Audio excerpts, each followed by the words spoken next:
Hello and welcome to Awaz News. I'm Simona Kutoni and I'll be taking you through big news across Canada. Crypto market crashes anew as trading platform Celsius freezes up. Government shutting down COVID alert app. Toronto van attack killer gets life in prison. Chinese-Canadian pop star Chris Wu faces rape charge in Beijing court. Pope forced to cancel another event due to knee pain. Justin Bieber is showing early signs of recovery. Suspended COVID-19 testing is not enough to ease airport delays. Cluster of fast-moving thunderstorm likely to hit parts of Ontario. So those were the headlines. Now let's jump right into the details. Bitcoin and other cryptocurrencies plunged through the weekend and into Monday as high inflation sent investors running for the exit and caused major trading platforms to seize up. Bitcoin was changing hands between $23,000 at one point on Monday morning, down 20% since Friday and enough to push the value of the world's dominant cryptocurrency down to its lowest point since December 2020.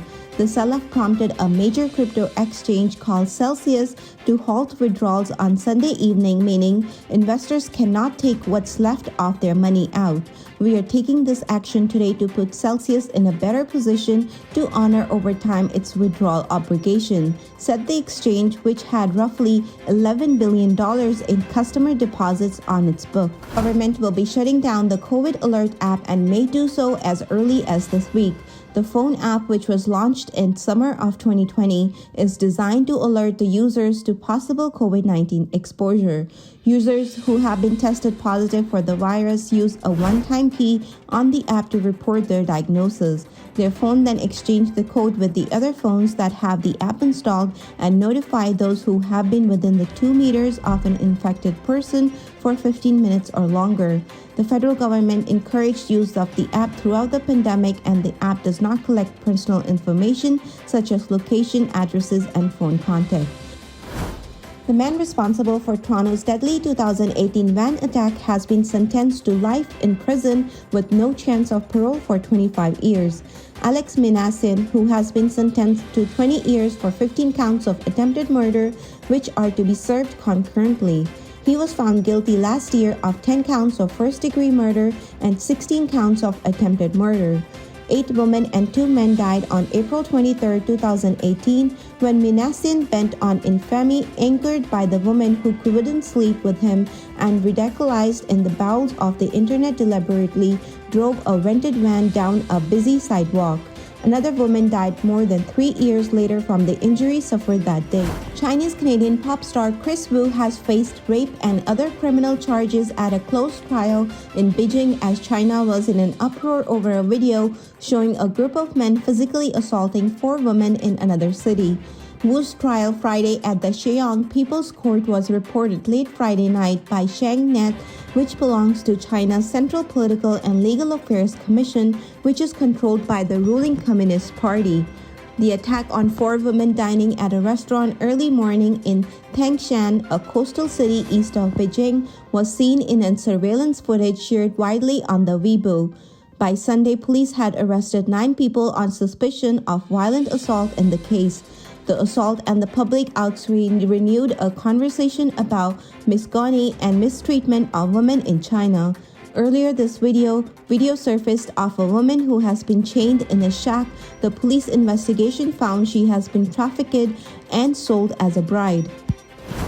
Pope Francis has cancelled his participation in a yearly mass and procession next weekend due to the ongoing knee pain, the Vatican said today.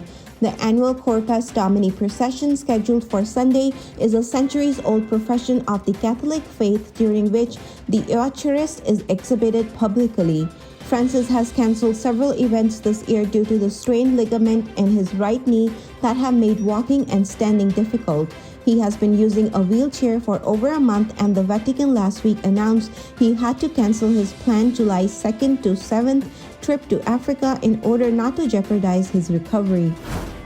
Canadian pop singer Justin Bieber is showing early signs of making a recovery after he was diagnosed with a virus that left half of his face paralyzed, according to a surgeon who specializes in face paralysis. In a video posted on Instagram, Bieber said he had contracted a Ramsay-Hunt syndrome, which affected the nerves in his ear and face. He noted that his right eye was not blinking.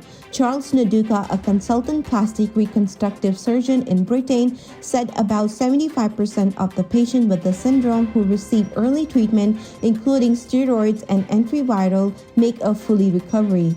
Bieber said he was physically unable to perform his upcoming shows and he had to cancel them in Toronto. Ottawa's suspension of randomized COVID-19 testing at customs marked a major shift towards the clearing clogged terminal, but more measures are needed to end airport gridlock, industry group says. Wait times and the tarmac delays for arriving flight at the large airport improved immediately after the move went into effect on Saturday, according to the Canadian Airports Council and the Greater Toronto Airport Authority. On Friday, Ottawa announced it will pause COVID-19 tests of inbound international passengers selected at random and that mandatory rapid tests for unvaccinated arrival will happen off-site starting July 1st. The Airports Council and the other industry group are now calling for an end to vaccine mandate for passenger and aviation, security and custom employees, saying that hundreds more workers could be back on the job amid a labor crunch. The government continues to bar most unvaccinated foreigners from entry and require unvaccinated Canadians to quarantine for 14 days when they return. After laying off the security personnel during the pandemic, Ottawa said the country's airport security agency has hired 865 screening officers since April, with more to come as Canada's fourth largest airport grid for 50% rise in the traveler numbers within the weeks. A Brampton school was placed under a lockdown for several hours today after a male was reportedly seen with a weapon nearby. The lockdown at the Jean Augustine Secondary School was issued at around noon after police received reports about a male shooting at a wall in the neighborhood. Investigators scoured the area near Elburn, Markwell Drive, and the Beauvoir Drive, where the male was reportedly seen but were unable to locate any evidence of gunfire. The lockdown was then lifted at around 2 p.m. In a message posted to Twitter, police said investigators are continuing to attempt to locate the male. No injuries have been reported. A cluster of thunderstorms could hit southwestern Ontario tonight, bringing potentially damaging wind and rain to the area. As of Monday afternoon, forecaster says the storm will likely hit around 8 p.m. and last overnight, but expert also says they cannot predict anything. There is a 40% chance of showers in Toronto for Tuesday evening. However, after that, the rest of the day is forecast to be sunny, with the temperature feeling like 28 degrees Celsius with the humidity. Thank you for tuning in. I'm Simone Cutoni, and I'll see you tomorrow, same time, same channel. Adios.